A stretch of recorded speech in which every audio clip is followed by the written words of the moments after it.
Hello, everyone, and welcome to another episode, If You Could Hide to Kolob podcast. My name's Daniel. This is my brother Clive.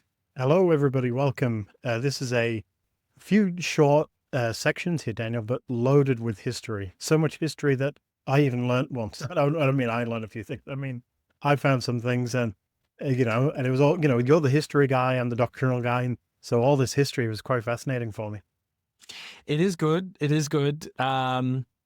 I've got a quote, Clive. We are doing, what are we doing? 81, 82, and 83, section 81, 82, and 83. But I've got a quote and then let's get straight into it. Okay. This is from this book here, Discourses of the Prophet Joseph Smith. It's a very old book and it was gifted to me, I think, by my sister-in-law. So shout out to her. Unless she doesn't listen to this episode, then not shout out to her. This is Discourses of the Prophet.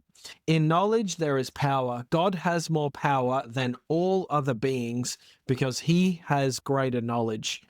And hence he knows how to subject all other beings to him. He has power over all. Couple of points here, Clive. He has a greater knowledge, and we're told to increase our knowledge. We're told to search from the best books. We're told to grow our knowledge of the gospel, and hopefully that's what we're doing with this podcast. So, Daniel, here we are in section 81. 81's quite small, but if you look at the heading of 81, it's massive. It's as big as the 7 verses. There's a lot of explanation to get into the actual section. Yeah, that's right. So it's just given us a bit of history about how this revelation came about. Another guy as well called Jesse Gores, who comes to the church and then kind of fades away into the distance. And there's a couple of members like that. That's sort of normal that happens. But today, this section is really all about Frederick G. Williams. So Frederick G. Williams in this section is called to be a counselor in the church. He's a counselor to Joseph. So counselor in the first presidency. And it's a really big deal because finally Joseph is able to officially share these burdens in a really senior way. So he's got Whitney and Partridge, who are local bishops, and they're doing their storehouse things, but there's problems with those two. And so now him being able to call 2 senior people in Rigdon and Williams, it really goes a long way to helping Joseph run the church. And the strange thing is, though, that Williams isn't actually officially called for another year later. So this is almost like a preparatory section that goes to Frederick G. Williams about his calling in the church.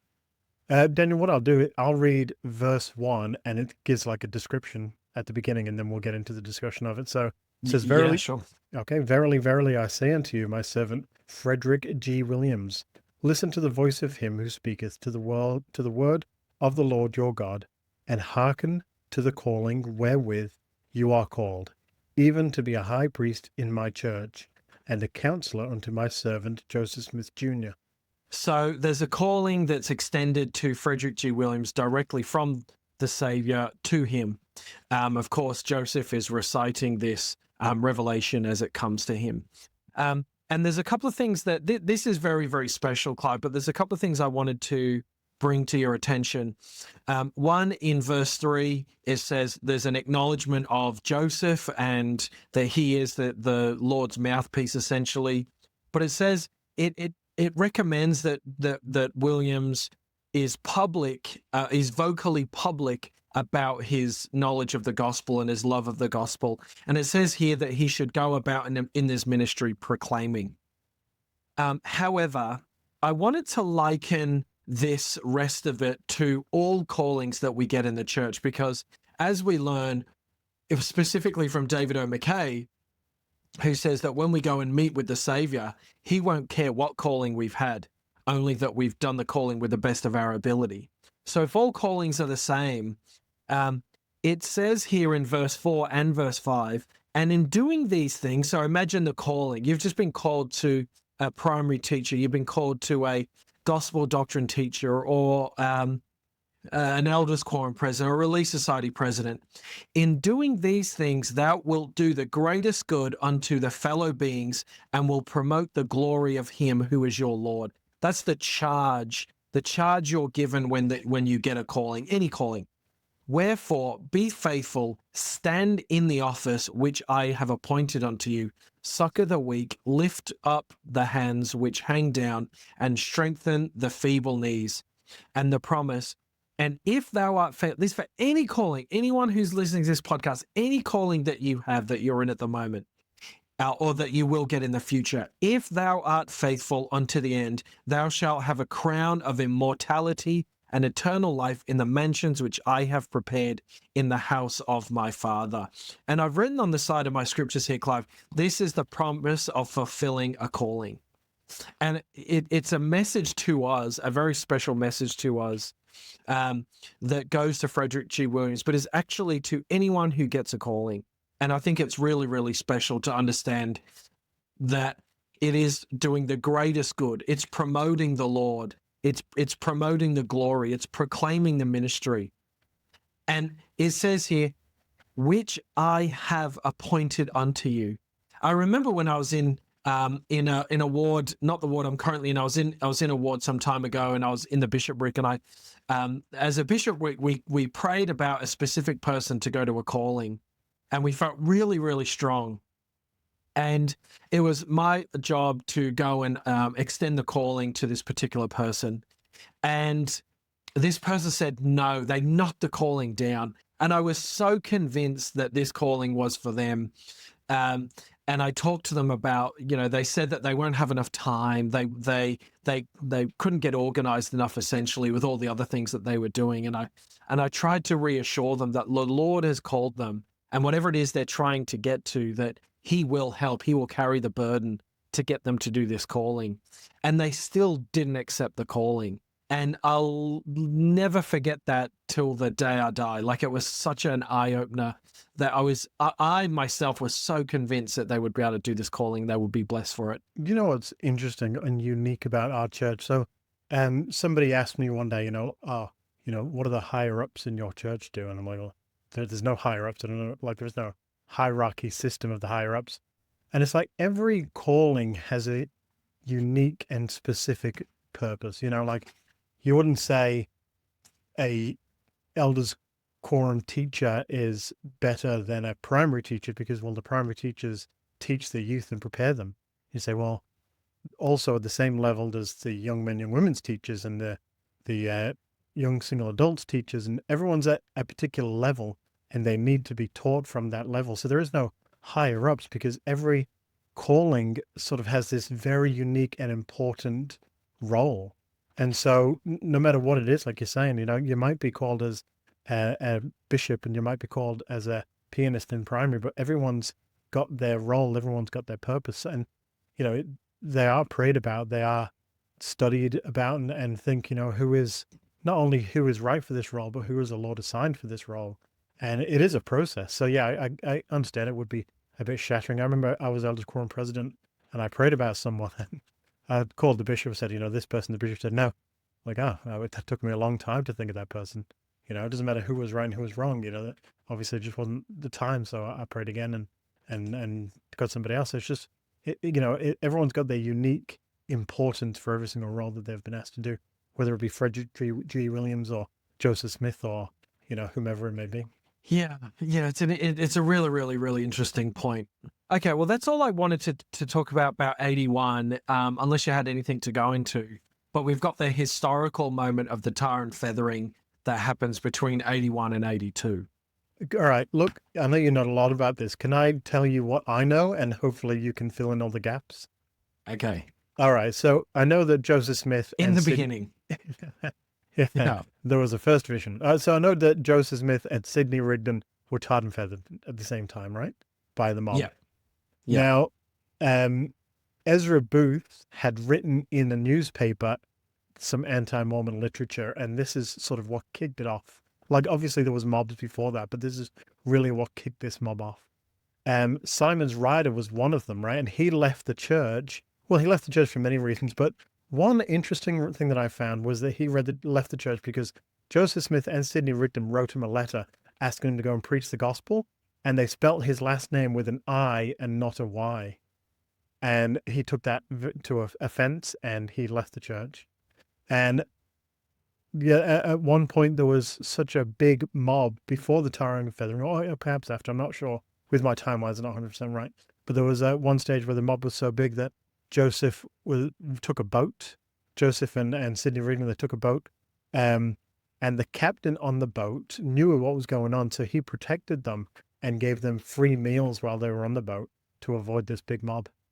Yeah, you're right in all of those things. It's Simon's right. It definitely took a lot of offense. There's other things to do with a lady called Nancy, who Nancy Whitney, I think she was, and there was accusations about what was happening with her. But essentially, the mob were angry, frustrated, but mainly angry that the saints had grown so much that they could wield political power in the land. And so Ezra Booth, he writes those 9 letters, and it really, really sets them off. And so I'm imagining, Clive, you would know this story very well, but essentially after Christ raises Lazarus, that's the point where the chief priests and all the scribes get together and they have this conference where they decide they're going to kill the Savior. Yeah, that's right. It was like that panic point going, this is for everyone's witnesses. There was a huge mob around Christ when Lazarus was raised. And that was their, oh no, sort of moment. We need to sort this quickly. And I'm wondering if the same thing is happening, Clive, at this era. The church has now grown really in quite a large way. There's Independence, there's Zion, and there's Kirtland as well. And it's growing in a significant manner. And miracles are happening. Parley P. Pratt reports around this same time here that John Murdoch puts his hand on, he collapses through being sick, and John Murdoch blesses him, and then he can walk and he's well again. He wasn't well for months and months and months. We get lots of people who are claiming, Ezra Booth is a witness, by the way, to one of these miracles. And the church is growing, and it's kind of like, this is the point where we need to get rid of this guy. So the mob gather, and I want to set this scene. There's about 65 of them. To the best of our knowledge, there's about 65 of them. And you can imagine that there's a fire. They're out in the woods, and they're around a campfire. And they're waiting to 11 p.m. at night. And you can imagine there's a whole group of them, and they put the fire out. And they go into the charcoal, and they cover their hands with charcoal, and they rub it all over their head so their faces are blackened. And they must talk to each other. And I wasn't there, so I don't know, but they had different roles. So I'm imagining that the leader of them says, hey, do you have the poison? Yes, I've got the poison. Do you have the tar? Yes, I've got the tar. Do you have the feathers? Yes, I've got the feathers. Do you have like a board that we're going to stretch him out for? Yes. Do you have this? Yes. Okay. All right. We've got this war paint on, and we're ready to go, and we're going to do some significant damage to these 2 men.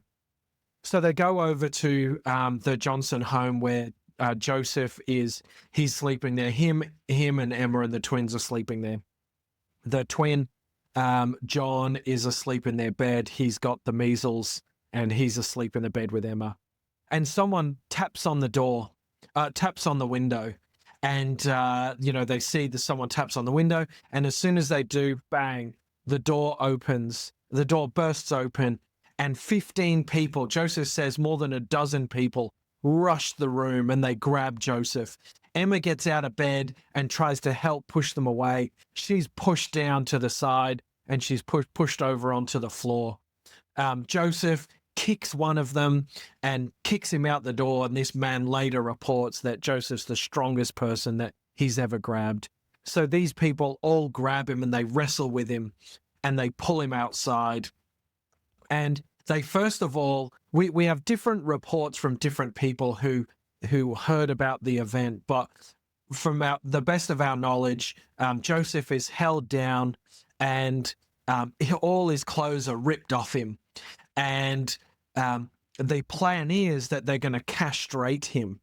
And so they go to do that, and then someone says, actually, this is a bit too much. This is a little bit too far. So they don't do that.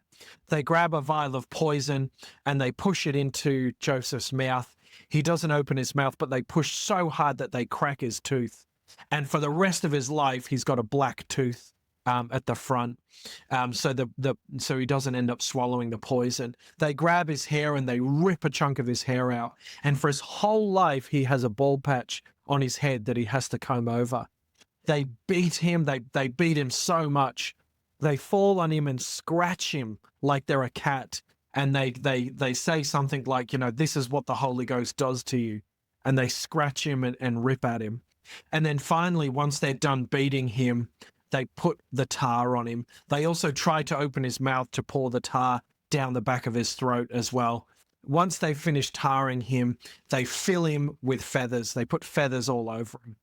And then they just leave him. And this is where Joseph hears names. He hears, he's knocked unconscious several times during this event, but he reports that when they leave him alone, he's kind of lying there. He hears that one of them is Simon's rider. He hears that they've been referred to as Simon's rider, plus a whole bunch of other names that he hears. And this is how we know the very next day when he goes to church and he talks from the pulpit, he can see people in the congregation that were there at the mobbing.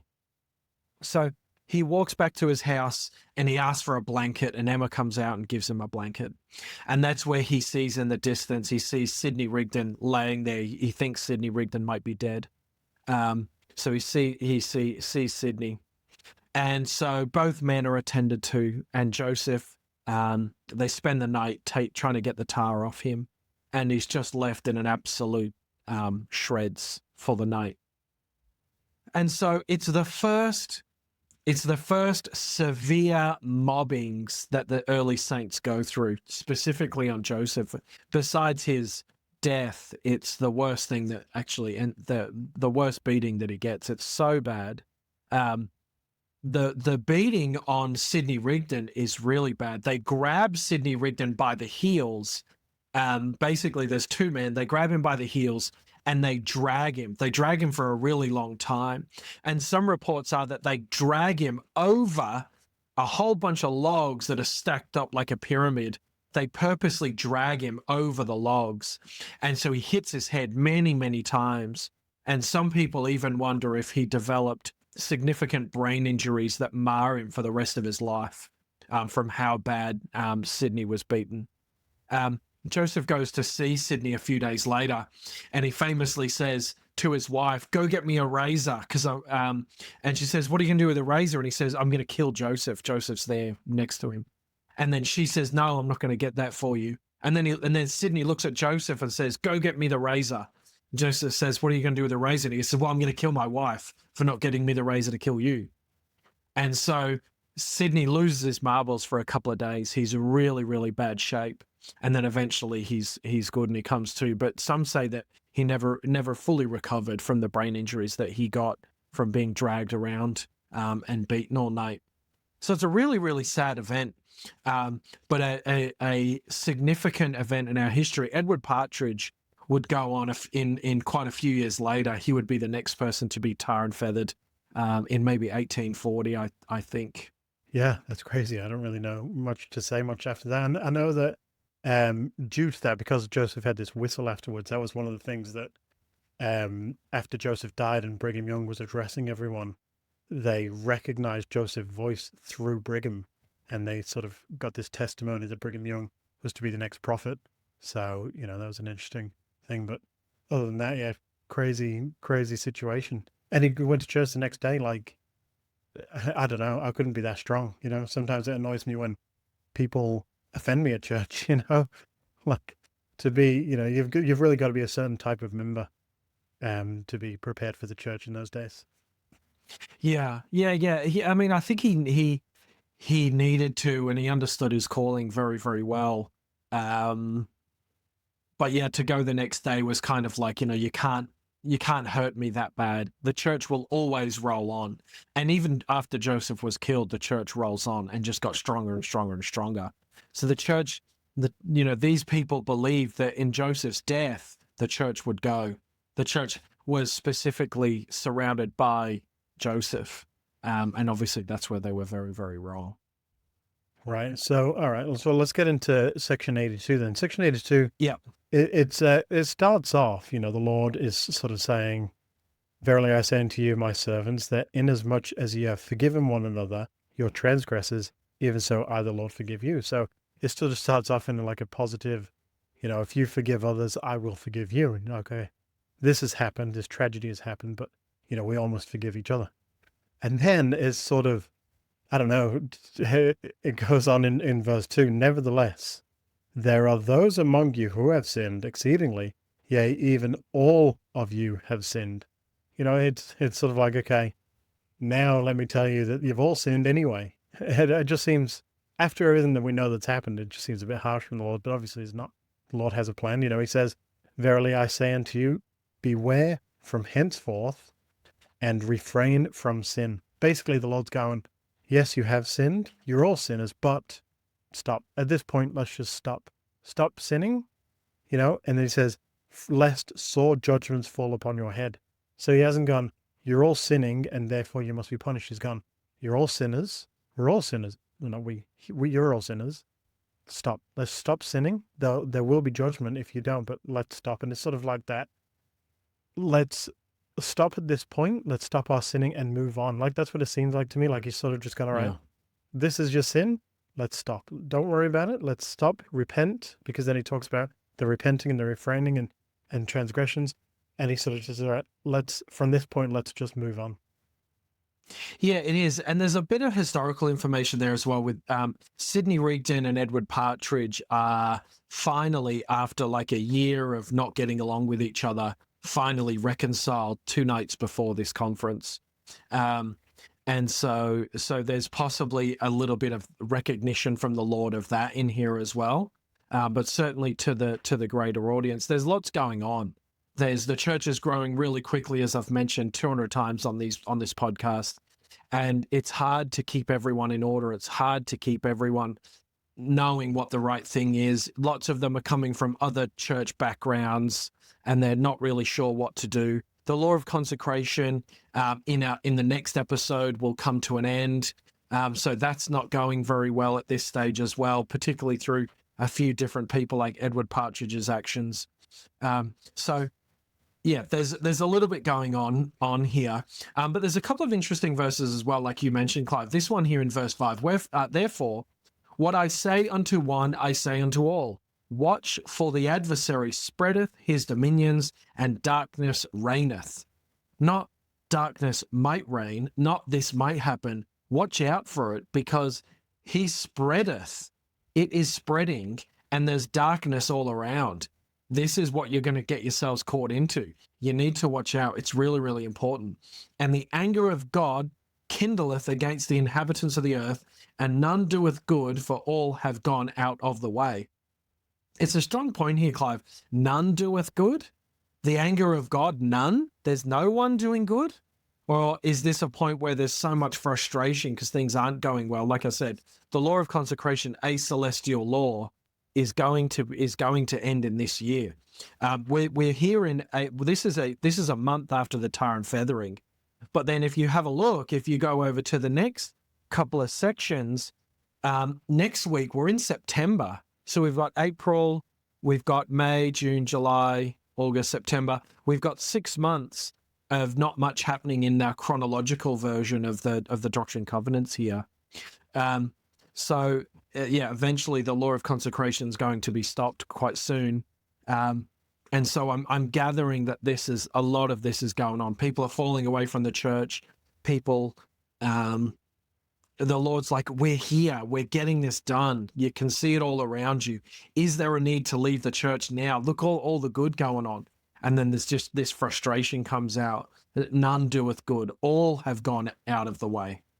And that includes Joseph. Joseph, multiple times that we've read about here, is publicly admonished by the Lord several times throughout the Doctrine and Covenants. Yeah, well, I mean, you look at verse 4, and, the Lord says, call upon my name for revelation, and I give unto them, and inasmuch as you keep not my sayings, which I give unto you, you become transgressors. So basically, if you do good, you will continue to receive revelation. Revelation isn't just, I know the Lord lives and I have a testimony. Revelation is knowing good and bad, knowing how to direct your family, and understanding the gospel, feeling the Spirit. And so what he's saying there in verse 5 is, the way I see it is, the revelation that we receive is from the Spirit, and the Spirit is of God, and God is light. So if we aren't doing good to receive this light, then the world falls into darkness because the adversary now takes over. So instead of receiving this light, the world is just falling into darkness. And I see that that's what he's saying there. Watch for the adversary spreadeth his dominions, and darkness reigneth. And so just sort of like, this is the opposite of what will happen. If you continue to do good and receive this revelation, light will continue. And he says in verse 3 as well, for of whom much is given, much is required. And that verse really worried me for a long time, many years ago, sort of thinking, if you bring people to the church, are you making life difficult for them? Because now much is received and much is required. But no, it goes on to what it's saying in verse 4. The glory for that, the glory of receiving much and requiring much is the revelation that you receive. So it's all a blessing from the Lord. And so, yeah, I think that's really what the emphasis is there. And obviously there is history to it, but again, if you try and liken all scriptures to you, that's the way I see it. So I'll start in 10. We get this famous verse, I, the Lord, am bound when you do what I say, but when you do not what I say, ye have no promise. So we get that famous verse. Well, what's the context of what this is specifically talking about? Therefore, this is 11. Verily I say unto you that it is expedient for my servants, Edward Partridge, Neil K. Whitney, Sidney Gilbert, and Sidney Rigdon, and Joseph Smith, and John Whitmer, and Oliver Cowdery, and W.W. Phelps, and Martin Harris, to be bound together by a bond and covenant that ye cannot be broken, cannot be broken by transgression, except judgment shall immediately follow in your several stewardships. So what is that? What is the bond? What are they going to be bound by, these specific people who are called out? Well, it tells us to manage the affairs of the poor. So this is bishopric work. To manage the affairs of the poor and all things pertaining to the bishopric, both in the land of Zion and in the land of Kirtland. So I need all these people to come together for a concerted effort to manage the poor. For I've consecrated the land of Kirtland in mine own due time. So in the Lord's time, the Kirtland is consecrated for the benefit of the saints of the Most High, and for a stake. Well, what happens to the stake? The stake must increase in beauty and in holiness. Her borders be enlarged. Her stakes must be strengthened. Yea, verily, I say unto you, Zion must arise and put on her beautiful garments. So he says, now, therefore, I give unto you this commandment, that ye bind yourselves to this covenant, and it shall be done according to the laws of the Lord. So if I put this in a picture, the Lord is saying that there's a gap. There is a need to work with the poor. There's a problem. The Lord is very aware that the law of consecration isn't being managed correctly. Maybe these men aren't aware of it specifically at this time, I'm not sure, but the Lord is aware that it's not going so well. So he says, now all you need to come together, bind yourselves together, and covenant that you are going to manage the affairs of the poor. The bishops, Partridge and Whitney, are called in amongst these people. So everyone, the Avengers kind of thing are being assembled here for a specific purpose. Kirtland and Zion manage the affairs of the poor. And is it the poor because they've got no money? No, it's the poor in spirit. It's the poor in physical and temporal, spiritual and temporal, I should say, that need to be looked after here by these group of people. The Lord's saying right now, this is incredibly important that you guys need to work on. Something I wanted to mention, and I'll come back to what you're talking about. I really like in verse 23, but I just want to jump back to verse 7. This is talking about the sin of the people, really. And now, verily, I say unto you, I, the Lord, will not lay any sin to your charge. Go your ways and sin no more, but unto that soul who sinneth shall the former sins return, saith the Lord your God. So if you repent of your sins, those sins will be gone.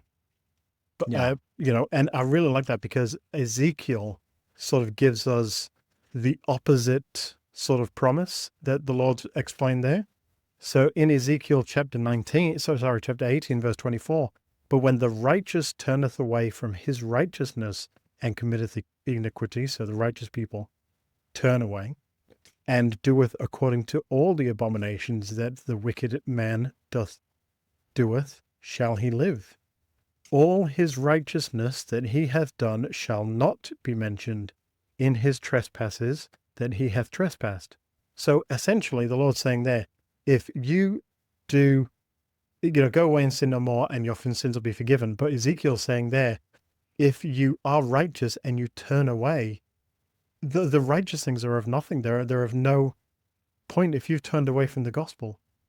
The things that you've done, the righteous things that you've done, it seems like you've just wasted your time. You need to come back to the Lord for your righteousness and your sins to be forgiven for a purpose.